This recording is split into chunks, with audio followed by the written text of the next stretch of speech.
ഹരിയാനയിലെ തെരഞ്ഞെടുപ്പ് കോൺഗ്രസ് തോറ്റുപോയി. ഒന്ന് പിടിച്ചു നിന്നത് നമ്മുടെ കെജ്രിവാള്. സഖാവ് പിണറായി ഡൽഹിയിൽ ആ സമരം നടത്താൻ പോയെന്ന് നമ്മുടെ MLA മാർ, മന്ത്രിമാർ എല്ലാവരും സമരം ചെയ്യാം. ആ സമരഭൂമിയിലെ ഏറ്റവും വലിയ കരുത്താരായിരുന്നു? നമ്മുടെ ഐക്യദാർഢ്യത്തിന്റെ കരുത്ത് കെജ്രിവാളായിരുന്നു. അദ്ദേഹത്തിന്റെ പാർട്ടി 2 മുഖ്യമന്ത്രിമാർ, ഫാറൂഖ് അബ്ദുള്ള, ഇവരൊക്കെ വന്ന് നമ്മുടെ ഐക്യദാർഢ്യം പ്രകടിപ്പിക്കുക. അന്ന് കെജ്രിവാൾ പറഞ്ഞു, എന്നെ ജയിലിടാൻ പോവാ. ജയിലിലിട്ടു. BJPയുടെ അമിതാധികാരം. ഇപ്പോഴും ആ പ്രയോഗത്തിലൂടെ BJP പോവാ. അധികാരം കിട്ടിയപ്പോ ഗവൺമെന്റിൽ ഭൂരിപക്ഷം ഇല്ല, എന്നാലും ആദ്യത്തെ പരിഗണന എന്താ? മുസ്ലിങ്ങളുടെ വഖഫ് ബോർഡിൽ വഖഫ് സ്വത്തിൽ കൈവെക്കുക. രണ്ടാമത്തെ നിയമം ഭരണഘടന ഭേദഗതി ചെയ്യണം. വോട്ടില്ല, സീറ്റില്ല, തീരുമാനം. ഒരു രാജ്യം, ഒരു തെരഞ്ഞെടുപ്പ്. അമിതാധികാരത്തിലേക്കുള്ള വേഗതേറിയ വഴി BJP നടപ്പിലാക്കുക. എല്ലാ പ്രതിപക്ഷവും ഒന്നിച്ചിക്കണ്ടേ? കോൺഗ്രസ് അല്ലേ പ്രതിപക്ഷ നേതാവ്? കോൺഗ്രസിനല്ലേ? എന്താ ഈ തെരഞ്ഞെടുപ്പുകളിലെല്ലാം കോൺഗ്രസ് സ്വീകരിച്ച നിലപാട്? ഏറ്റവും ഒടുവിൽ ആ കെജ്രിവാളിനെ ഇപ്പൊ തോൽപ്പിക്കാൻ എന്തൊരു പരിശ്രമം, പരാക്രമവുമാണ് ഈ കോൺഗ്രസ് നേതാക്കന്മാരെ ഡൽഹി കാണിച്ചത്. BJPക്കെതിരായ രാഷ്ട്രീയമാണ് ഏറ്റവും പ്രാഥമികമായ രാഷ്ട്രീയം എന്ന പൊതുബോധത്തിന്റെ കണികയുണ്ടായിരുന്നെങ്കിൽ കെജ്രിവാളിന്റെ ഒപ്പം നിന്നുകൊണ്ട് BJPയെ ഡൽഹിയിൽ തോൽപ്പിക്കുമ്പോൾ ഉണ്ടാവുന്ന കരുത്ത് എത്ര വലുതായിരുന്നു. 4 നൂറ്റാണ്ടിന് ശേഷം BJPക്ക് ഡൽഹിയിൽ അധികാരം കിട്ടിയില്ലേ? ആരുടെ ചാഞ്ചാട്ടമാണ് അതിന് സഹായിച്ചത്? കോൺഗ്രസിന്റെ അല്ലേ? മതനിരപേക്ഷതയ്ക്ക് വേണ്ടിയുള്ള മഹാപോരാട്ടത്തില് കളങ്കിതരായ രാഷ്ട്രീയക്കാരല്ലേ ഈ കോൺഗ്രസ്സുകാർ? അതിലെ തെളിയുന്നത് അതിന്റെ ഉയർന്ന രൂപങ്ങൾ കാണുകയാണ്.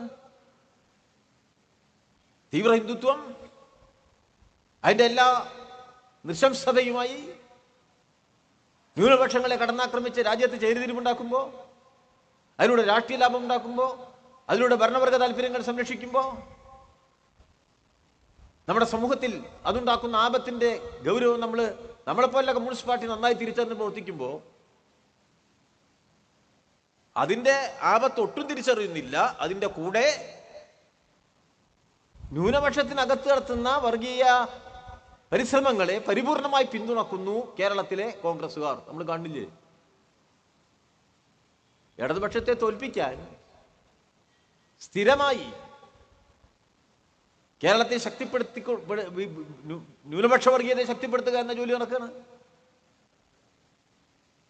കമ്മ്യൂണിസ്റ്റ് പാർട്ടി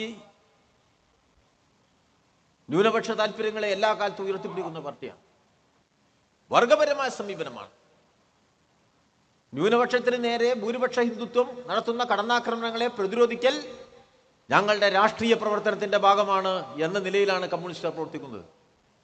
കമ്മ്യൂണിസ്റ്റുകാർ എങ്ങനെയാണ്? സാമ്രാജ്യത്വ വിരുദ്ധമായ പോരാട്ടങ്ങൾ, സമരങ്ങൾ നമ്മുടെ രാഷ്ട്രീയ പ്രവർത്തനത്തിന്റെ ഭാഗമാണ്. അതുകൊണ്ടാണ് സാമ്രാജ്യത്വം യുദ്ധമുണ്ടാക്കുമ്പോൾ, അത് പലസ്തീനിലായാലും മറ്റെവിടെയായാലും, ആ യുദ്ധത്തിന്റെ പിന്നിലെ സാമ്രാജ്യത്വ ഗൂഢാലോചനയെ കമ്മ്യൂണിസ്റ്റുകാർ തുറന്നു കാണിക്കുന്നത്.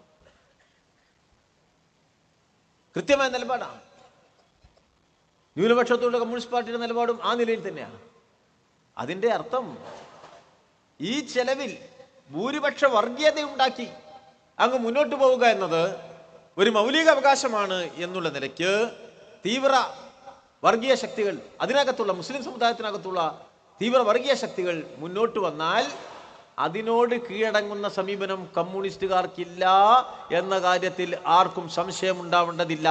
അവരുടെ മുന്നിൽ മുട്ടിലിടയാൻ തയ്യാറാകുന്ന ഏക പാർട്ടി ഈ കോൺഗ്രസ് ആണ് എന്നത് ഈ രാജ്യത്തിന് നാണക്കേടുമാണ്. കോൺഗ്രസ് അങ്ങനെയാണ്. സ്ഥിരമായി ന്യൂനപക്ഷ വർഗീയ ശക്തികളുമായി സന്ധി ഉണ്ടാക്കുകയാണ് കോൺഗ്രസ്. സ്ഥിരമായി നാടിന് നന്നോ, നാടിന്റെ പുരോഗതിക്ക് നന്നോ, ഇടതുപക്ഷക്കാരെ തോൽപ്പിക്കണം, കമ്മ്യൂണിസ്റ്റുകാരെ തോൽപ്പിക്കണം, സാമൂഹ്യ മുന്നേറ്റത്തിലേക്കുള്ള കേരളത്തിന്റെ വഴി വെട്ടി അടയ്ക്കണം. അതിനാ എന്തൊരു വലിയ കമ്മ്യൂണിസ്റ്റ് വിരുദ്ധതയാണ് ഈ കേരളത്തിലെ കോൺഗ്രസുകാർക്ക്. തകർക്കണം കേരളത്തിലെ കമ്മ്യൂണിസ്റ്റ് പാർട്ടിയെ.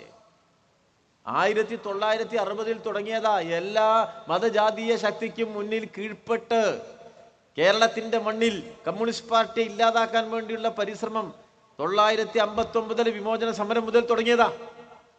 പക്ഷേ കേരളത്തിലെ കമ്മ്യൂണിസ്റ്റ് പാർട്ടി തളർന്നു പോയിട്ടില്ല. EMS ചെറിയ കാലം കൊണ്ട് 2 തവണയും ഒഴിവാക്കാനായി. പിന്നീട് നായനാരായി, തുടർച്ചയായി 5 കൊല്ലായി. ഇപ്പൊ പിണറായിയാണ്. തുടർച്ചയായി 5 കൊല്ലം മാത്രമല്ല, ഒരു തുടർ ഭരണം കൂടി കേരളത്തിൽ കിട്ടി എന്ന യാഥാർത്ഥ്യത്തിന്റെ മുന്നിൽ ഇല്ല, ഇനി ഞങ്ങൾ അനുവദിക്കില്ല 1 ഇഞ്ച് മുന്നോട്ട് പോകാൻ പിണറായിയെ എന്നുള്ള നിലയിൽ വലതുപക്ഷമാകെ, അതിൽ എല്ലാ വലതുപക്ഷ ശക്തികളും UDF-ഉം കൂടെ അവരുടെ മാധ്യമങ്ങളും ന്യൂനപക്ഷ വർഗീയതയും എല്ലാം ഒരുമിപ്പിച്ചുകൊണ്ട് മുന്നോട്ട് പോവുകയാണ്. നല്ല ജാഗ്രതയോടുകൂടിയാണ് നാം നിൽക്കേണ്ടത്. ഉറപ്പിച്ച് നമുക്ക് പറയാനാവണം, 2 തവണയല്ല 3-ാം തവണയും ഈ ഇടതുപക്ഷത്തെ കേരളം ഹൃദയപൂർവ്വം സ്വീകരിക്കുമെന്ന്. രാഷ്ട്രീയം ചെന്നെത്തിയ ഈ ദുർഘടഘട്ടത്തിൽ എല്ലാവരെയും വർഗീയവാദിയാക്കി കേരളത്തിലെ ഇടതുപക്ഷ അടിത്തറ തകർക്കാനുള്ള പരിശ്രമത്തിൽ നല്ല ജാഗ്രത അനിവാര്യമായ ഒരു കാലമാണ്. ആ ചേരിതിരിവിന്റെ കൂടെ ഞങ്ങൾ നിൽക്കില്ല എന്ന് നമുക്കെല്ലാം പ്രഖ്യാപിക്കാനാവണം. നമ്മുടെ നേട്ടങ്ങളെ തകർച്ചയായി ചിത്രീകരിക്കുക എന്നുള്ള നിലയ്ക്ക് അവർ, ഞാൻ അതിന്റെ എല്ലാ വിശദാംശങ്ങളിലേക്ക് സന്ദർഭത്തിൽ പോകുന്നില്ല. ഇവിടെ എല്ലാം മോശമായി, ഇവിടെ മോശം, എല്ലാവരും നാട് വിട്ടു പോവല്ലേ. എവിടേക്ക്? അവിടേക്ക്. അമേരിക്കയ്ക്ക് ഇപ്പോൾ ഒരാൾ നാട് കിട്ടിയെന്നാൽ എന്താ സ്ഥിതി? ബന്ധപ്പെട്ട കടലാസ് കയ്യുമ്മലും കാലുമ്മലും ചാക്കലക്കിയിട്ടിട്ട് അപ്പം തന്നെ ഇങ്ങോട്ട് അയക്കും. അതാ നമ്മൾ കമ്മ്യൂണിസ്റ്റ് ആദ്യം പറഞ്ഞിട്ടുണ്ട്. ഇവർ ഈ പറയുന്ന എല്ലാ സത്യം. യൂറോപ്പിൽ ചെന്നാൽ എവിടെയാ, എന്താ ജോലി? ജോലിയല്ലോ ഉണ്ടാ. കുട്ടീനെ നോക്കണ ജോലിയാ, വയസ്സിനെ കുളിപ്പിക്കണ ജോലിയാ. ഇവിടുന്ന് വീടും വിറ്റ് പോവാ, ലോൺ കൊടുത്തിട്ട്. വീട് പണയത്തില്ല, എല്ലാം പണയത്തില്ല. അതാ മുതലാളിത്തം. എത്ര കട ഒരാൾക്ക്? ഒരു വീട് ലോൺ, ഒരു കാർ ലോൺ, ഒരു കുട്ടീനെ പഠിപ്പിക്കാത്ത ലോൺ, ഒരു പട്ടീനെ വാങ്ങാൻ എടുത്ത ലോൺ എന്ന് തുടങ്ങി എത്ര ലോണാ. എല്ലാം ലോൺ ചെയ്യല്ലേ മലയാളി. എല്ലാത്തിനും പലിശടക്കം തിരിച്ചു കൊടുക്കണ്ടേ? ജപ്തി നോട്ടീസ് അവസാനം വരൂലേ? എന്താ ഒരു ആശ്വാസം? ഇന്നും കേരളത്തിലെ മുഖ്യമന്ത്രി പറഞ്ഞു, ഒരു വീടേ ഉള്ളൂ നിങ്ങൾക്കെങ്കിൽ ആ വീട്ടിന്റെ വാതിലിൽ ജപ്തി നോട്ടീസ് ഒട്ടിക്കണ്ട എന്ന് പറയാനുള്ള ഒരു മുഖ്യമന്ത്രി ഈ കേരളത്തിൽ ഇപ്പോഴും ഉണ്ട്.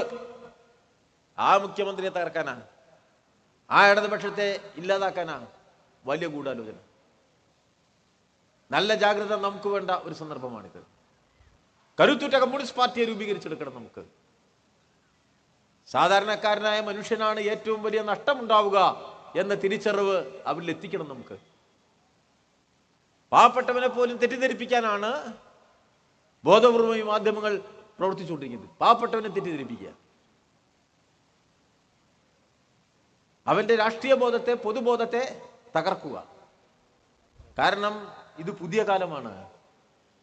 ആഗോളവൽക്കരണം എന്ന് പറഞ്ഞാൽ അത് കേവലം അതിൻ്റെ സാമ്പത്തിക നയങ്ങൾ മാത്രമല്ല, അതിൻ്റെ സാംസ്കാരിക മൂല്യങ്ങളും കയറ്റി അയക്കും. നമ്മുടെ പൊതുബോധത്തിലേക്ക് മുതലാളിത്തത്തിൻ്റെ, ആഗോളവൽക്കരണത്തിൻ്റെ, സാമ്രാജ്യത്വത്തിൻ്റെ ഹീനമായ സാംസ്കാരിക ബോധം അടിച്ചേൽപ്പിക്കുകയാണ്. സ്വാഭാവികമായും വലതുപക്ഷ മൂല്യങ്ങളെയാണ് അത് സമൂഹത്തിൽ പ്രചരിപ്പിക്കുക. ആ പ്രചരണം നടക്കുന്നൊരു കാലമാണിത്. നല്ല ജാഗ്രതയോടുകൂടി കമ്മ്യൂണിസ്റ്റുകാർ ഈ പുതിയ കാലത്തിൻ്റെ പ്രതിലോമ മാറ്റങ്ങളെ തിരിച്ചറിയണം. ജനങ്ങളിലേക്ക് കൂടുതൽ ആണ്ടിറങ്ങാൻ നമുക്ക് സാധിക്കണം. നമ്മുടെ ശരിയായ രാഷ്ട്രീയത്തെ കൂടുതൽ ആളുകളെ പഠിപ്പിക്കാൻ നമുക്ക് കഴിയണം. അവരെ ഈ തെറ്റായ മൂല്യങ്ങൾക്കും തെറ്റായ നയങ്ങൾക്കുമെതിരായ പോരാട്ടത്തിൽ അണിനിരത്തണം. അതിനുവേണ്ടിയാണ് CPIM പ്രവർത്തിക്കുന്നത്. ഈ CPIM-ന്റെ 24ാം ദേശീയ സമ്മേളനം ഇന്ത്യയുടെ ഗ്രാമങ്ങളിൽ സമരത്തിന്റെ പുതിയ പോരാട്ട പോർമുഖങ്ങൾ തുറക്കുന്നതിനു വേണ്ടിയുള്ള ഗൗരവമേറിയ ചർച്ചകളാണ് നടത്താൻ പോകുന്നത്. കരുത്തുറ്റ കമ്മ്യൂണിസ്റ്റ് പാർട്ടി ഉണ്ടാക്കണം. അതിന്റെ കരുത്ത് 10 മടങ്ങ് വർദ്ധിപ്പിക്കണം. കമ്മ്യൂണിസ്റ്റ് പാർട്ടിയുടെ കരുത്തിന്റെ അടിത്തറയിലെ ദുർബലന്റെ പോരാട്ടത്തിന്റെ കൊടിക്കൂറ ഉയർത്തിക്കെട്ടാൻ കഴിയൂ എന്ന് തിരിച്ചറിവുണ്ടാക്കി കൊടുക്കണം. അതാണ് നമ്മുടെ പാർട്ടി കോൺഗ്രസിന്റെ തീരുമാനം. ആ ദിശയിലേക്ക് നീങ്ങാനുള്ള രാഷ്ട്രീയ പ്രമേയമാണ് നമ്മുടേത്. അതോടൊപ്പം ഏറ്റവും മാതൃകാപരമായി നമ്മുടെ സമൂഹത്തിൽ സാധാരണ മനുഷ്യന്റെ കൂടെ കമ്മ്യൂണിസ്റ്റുകാർ പ്രവർത്തിക്കണം. കമ്മ്യൂണിസ്റ്റുകാരന്റെ വ്യക്തി ജീവിതത്തിൽ കമ്മ്യൂണിസ്റ്റുകാരന്റെ സാമൂഹ്യ പ്രതിബദ്ധതയിൽ കളങ്കമേൽക്കാത്ത ആത്മാർപ്പണം ഉണ്ടാവണം. നമുക്ക് മുമ്പേ നടന്ന കമ്മ്യൂണിസ്റ്റ് പോരാളികൾ കേരളീയ സമൂഹത്തിന്റെ മുന്നിൽ ഉയർത്തിക്കാട്ടിയ സഹനങ്ങളുടെ മഹാഭൂമികയുടെ നന്മയിൽ നിന്നാണ് ഇന്ന് ഈ കറുത്ത കാലത്തും ചെങ്കൊടി ഉയർത്തിപ്പിടിക്കാൻ കേരളത്തിന് സാധിക്കുന്നത് എന്ന തിരിച്ചറിവുണ്ടാവണം. ആ തിരിച്ചറിവാണ് ഇന്നത്തെ കമ്മ്യൂണിസ്റ്റുകാർക്ക് ഏറ്റവും കൂടുതൽ ഉണ്ടാവേണ്ടത്. ഒരു തകർച്ചയുണ്ടായാൽ വലിയ പോരാട്ടത്തിന്റെ ഉജ്ജ്വലമായ ചരിത്രത്തെയാണ് വെട്ടിമുറിക്കാൻ വലതുപക്ഷത്തിന് കഴിയുക എന്ന തിരിച്ചറിവുണ്ടാവണം. കേരളത്തിലെ കമ്മ്യൂണിസ്റ്റ് പാർട്ടി അതിന് ഈ നാടിനെ വിട്ടുകൊടുക്കില്ല എന്ന് ഉറക്കെ പ്രഖ്യാപിക്കാൻ ഇന്നത്തെ കമ്മ്യൂണിസ്റ്റുകാർക്കാവണം.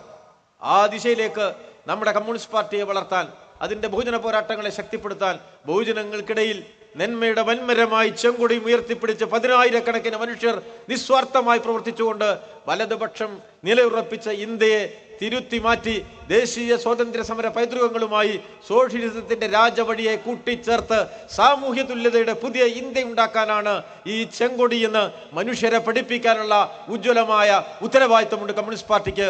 ആ ഉത്തരവാദിത്വം CPIM നിർവഹിക്കുമെന്ന് 24-ാം പാർട്ടി കോൺഗ്രസ് പ്രഖ്യാപിക്കും. നിങ്ങളുടെ പിന്തുണ ഉണ്ടാവണമെന്ന് അഭ്യർത്ഥിച്ച് ഞാൻ എൻ്റെ വാക്കുകൾ അവസാനിപ്പിക്കുകയാണ്.